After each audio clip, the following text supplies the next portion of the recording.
So to cover number one soil boring test, they come out to your land with a huge, basically a huge screwdriver, a huge drill bit. And that goes down into your land. You pick a corner in the front and you pick a corner in the back. You drill down to about 15 to 20 feet to determine what the soil looks like all the way down, right? And sometimes you'll hit the water table. So what the engineer is looking at, they're looking at to determine if you have soil, good soil to build on, right? And if you're building something that has a walkout basement or a basement in general, you're gonna say you have a basement that you're gonna build at a 10 foot level. If you're doing that, you gotta figure you're going 10 feet down, right? And then you also have another 42 inches that you're going down for the footers.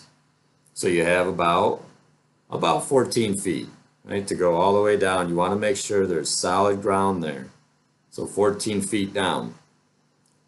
Soil boring company will usually drill to 15 to 20 feet. So when they do that, they'll be able to tell, can you put a house with a basement that is 10 feet high?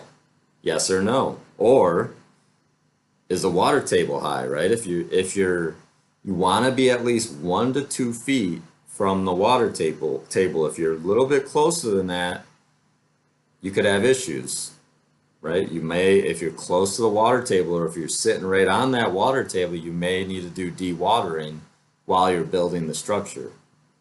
So, but worse, this is much worse if the soil is bad, if it's clay-like, right?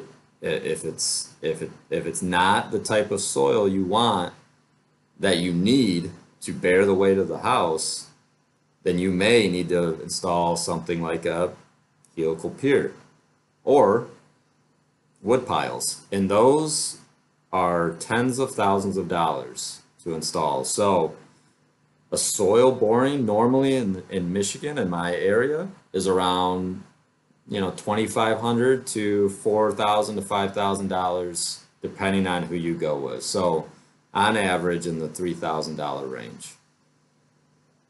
If you don't do that and you go and you buy the land and you start excavating and you realize that soil is clay-like, is not going to bear the weight of the building, and you have to put helical piers in the ground, now you're talking tens of thousands of dollars. I mean, I've seen it where they're 40, 50 grand, right? And more.